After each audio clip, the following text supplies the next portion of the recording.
一諗起我要間兩房，又要好多收納空間喎，會唔會變到成間貨倉咁呢？如果我選擇多啲嘅儲物空間，會唔會放棄咗呢個設計嘅美感呢？其實我哋可唔可以兩者共存呢？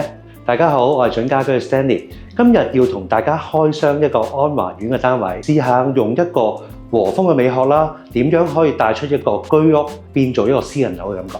入到廳嘅中心呢，我哋就會見到一個飾物櫃啦。咁我用咗條紙加埋玻璃咧，做咗個裝飾櫃。咁下邊嚟講咧，就會有一個儲物空間啦，放置一個掃地機械人嘅。我身後邊咧就預留翻啦一個大嘅收納空間啦，有一個大鞋櫃嘅位置啦。咁上下都可以放鞋嘅。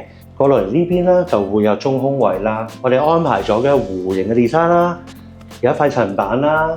然後就安排翻一個活動式嘅拖板啦，而客廳嗰度咧，我做一個整體性啦。咁而最特別嚟講咧，我就運用咗一個電視櫃去嚟做第一級，就追翻去呢邊個偏廳，就做一個地台做一個收納啦。而做翻條子同埋一個格仔嘅設計啦，就會追翻頭先我啱啱所講啦個飾物櫃嘅設計，做翻個全屋嘅整體性一個焦點位。原來呢個地台唔單止可以收納咧，平時得閒坐喺度睇書都幾超嘅喎。我哋成日都頭痛咧，喺邊度晾衫咧？咁呢間屋咧，我就安排咗喺窗邊啦，就做咗一個電動嘅晾衫架。繼續行翻上地台嘅第一級啦，我哋追翻埋主人房個地台啦，做翻個連貫性。係啦，見到呢邊咧，我哋就會有一個整體性大型嘅收納衣櫃啦。咁繼續會有翻啲條子，就追翻去門廳同埋床尾，我哋有個櫃，亦都會做翻個條子感覺嘅。而左手邊啦，我哋做翻呢個拉挺啦。第一級嚟講咧，我會做翻個層次，做翻個腳踏，先至到一張雙人床嘅。其實洞板咧，唔單止係可以掛嘢啦，其實內有乾坤嘅喎，一變就變咗個全息鏡。帶大家睇下小朋友房啊！咁入到嚟，我哋就會見到個隱藏門啦。咁推咗門入嚟咧，咁我哋就安排咗一個上床下櫃啦。而整間房嘅色調咧，就用翻個柔和啲嘅色系啦。而今日我哋用嗰個色系咧，就一個四葉草嘅綠色啦，就配翻白色啦。咁中間嚟講咧，我就用翻啲圓形嘅手周啦，就做翻一個呼應啦。而上床下櫃個樓梯級咧，我哋都唔好晒喎，做翻啲收納啦。房門旁邊咧，我哋安排咗個書櫃啦。靠窗呢個位置咧，我安排張大書台俾小朋友去學習嘅。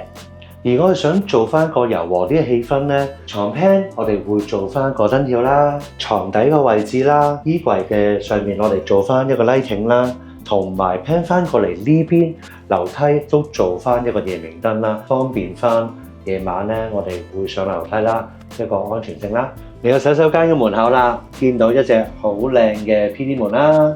因為做咗 PD 門位置啦，咁我哋又會多隻薄櫃啦，追翻過嚟就一個鏡櫃。咁我哋安排咗一個智能鏡啦，一個台下盤啦，同埋一個地櫃嘅。咁嚟到呢個陽綠間啦，我哋會做咗一個浴屏啦，咁上面就做翻個鋁質天花啦，裝翻個浴室寶啦。而牆身呢個整體性咧，我哋就會做翻一個護牆板嘅。通常我哋入門口啦，往往都會出現咗一個問題嘅，比較暗少少。而呢個單位咧，我特別設計咗咧一個咧假天花啦，暗藏一個星空燈啦，而會配翻有幾個場景啦，做翻唔同嘅氛圍，令到成間屋咧一入到嚟咧個感覺上會光猛好多嘅。而最後啦，我哋介紹埋廚房，跟我入嚟啊！咁我哋將嗰個火位啦就改翻過嚟窗邊呢度啦，就方便我哋走後啦。而做翻個 L 型嘅櫥櫃啦，洗機擺翻喺呢個位置啦。咁啊，洗手盤啦、台面石啦、地櫃啦、頂櫃一應俱全啦。咁同埋上面我哋會做翻一個鋁質天花啦、筒燈，而做翻成個單位嘅修飾嘅。記得留言讚好啊，同埋訂閱我哋頻道，你的理想家居盡家居。